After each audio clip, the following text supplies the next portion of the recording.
The night began like any other. No screaming neighbors, no flashing lights, no warning that something irreversible was about to unfold behind a closed door. To the outside world, it was just another quiet evening in a normal home. But inside that space, time was being stretched into something cruel. 7 hours. That's how long it lasted.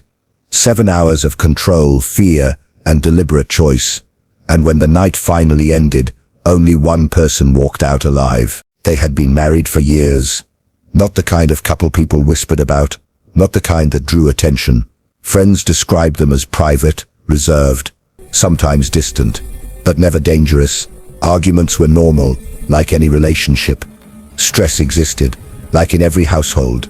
Bills, work pressure, unmet expectations. Nothing that hinted at what was coming. And that's what made this case so disturbing. It didn't explode out of chaos. It unfolded slowly, intentionally, minute by minute. Earlier that evening, there was an argument. Not violent, not even loud enough for anyone outside to hear. It started with words, accusations that had been buried for years, finally rising to the surface. He believed he was being disrespected. She believed she was being controlled. The conversation kept looping, never resolving, each sentence sharpening the next. At some point, the argument stopped being about the original issue. It became about power. Investigators would later determine that this was the moment everything shifted. Not when hands were raised, but when he made a decision. A quiet one. A decision that didn't require rage, only resolve. He blocked the exits, locked doors, took her phone. Not violently at first. Calmly, methodically. He told her they needed to talk it through. That phrase would appear again and again in his interrogation. Talk it through. But what he meant was something else entirely. He meant she wasn't leaving. The first hour was psychological. He stood between her and the door, repeating the same questions. Why did you do this? Why don't you listen? Why are you trying to ruin everything? She cried. She tried to reason. She promised change, promised silence, promised anything that would let her step outside. He didn't respond with shouting. He responded with patience. A chilling, controlled patience. By the second hour, fear had replaced anger. She stopped arguing and started pleading. Investigators later found marks on the floor, where she had slipped while trying to move away from him. Not run, just move. He followed her from room to room, never letting more than a few feet of distance form between them. Every attempt to sit, to rest, to breathe, was interrupted by another demand. Another lecture. Another reminder that he was in control. What makes this case especially disturbing is that there were moments where he could have stopped. Multiple moments. Moments where he left the room and came back. Moments where he checked the time. Moments where he drank water, used the bathroom, adjusted the lights. Normal actions. Carried out during something deeply abnormal. This wasn't a loss of control.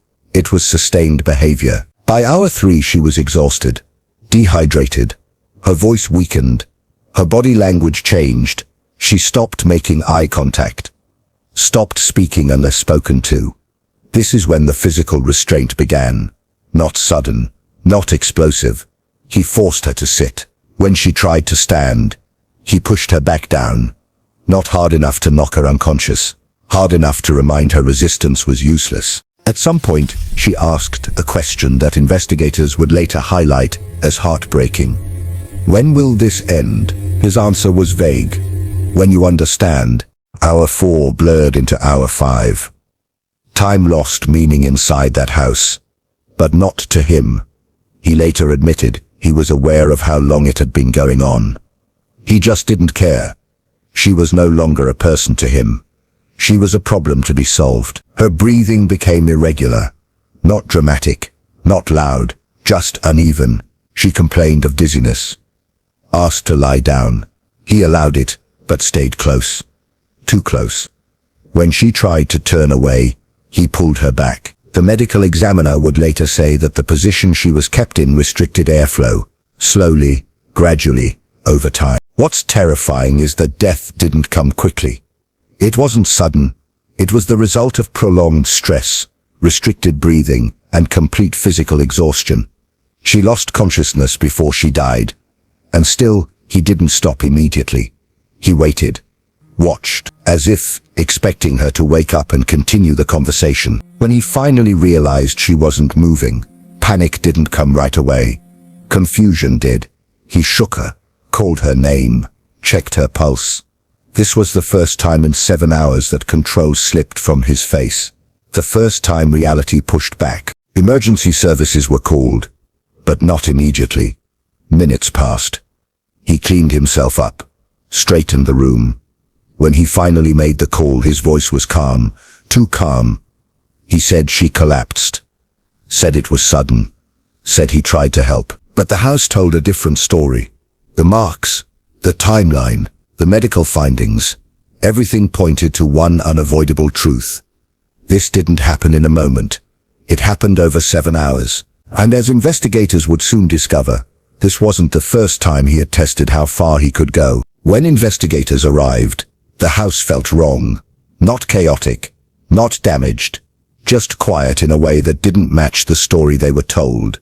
He repeated the same sentence more than once, almost rehearsed. She collapsed.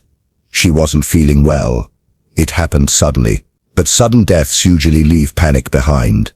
This place felt controlled, like someone had already decided how it should look. The paramedics pronounced her dead. At the scene, no signs of revival, no response. Her body temperature suggested she had been gone longer than he claimed. That discrepancy alone was enough to keep officers inside the house longer than usual. They started asking questions. Simple ones at first. When did she last eat? When did she last speak? When did you last argue? His answers were careful, but inconsistent. Times shifted slightly. Details changed. At one point he said they had argued earlier that day. Later he said it was just a discussion. He avoided words like fight, struggle, or argument. Language mattered to him. He was still trying to control the narrative. The medical examiner's preliminary findings raised immediate red flags. There were no defensive wounds that suggested a sudden attack, but there were clear signs of prolonged physical stress. Bruising in places that didn't come from a fall. Muscle damage consistent with being restrained, and most importantly, evidence that her breathing had been restricted over an extended period of time. This wasn't a heart condition. This wasn't natural causes. This was something done to her. During the interrogation, detectives changed tactics. They didn't accuse him directly. They let him talk. And he did. For hours. He spoke about respect, about how hard relationships are, about how people don't listen anymore. He painted himself as someone pushed too far, someone who just wanted to be heard. But then came the contradictions. He admitted he blocked the door to calm her down. He admitted he took her phone so she wouldn't overreact. He admitted he stopped her from leaving for her own good. Each admission peeled away another layer. He didn't see these actions as crimes. He saw them as justified steps, necessary steps. That mindset became the foundation of the case against him. When detectives asked why he didn't stop when she became weak, his answer was chilling. He said he thought she was pretending, that she was trying to manipulate him, that if he gave in, he'd lose control completely. In his mind, stopping meant lose. The 7-hour timeline came together through phone records, smart home data, and his own statements. Lights turning on and off, movement between rooms, periods of inactivity followed by renewed movement. A slow, continuous sequence that showed she was alive and suffering for hours. Prosecutors later described it as a process crime.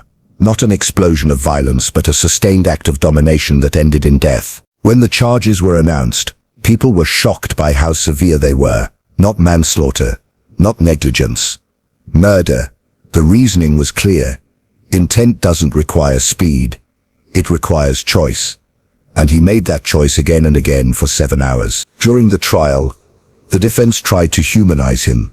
Stress, relationship problems, emotional overload. But the prosecution brought everything back to one undeniable fact. He had countless opportunities to stop, to open the door, to make a call, to step away. He didn't. The jury listened to recordings of his interrogation. They heard how calm he sounded, how measured, how detached. Experts testified about control-based violence, explaining how some individuals don't lash out.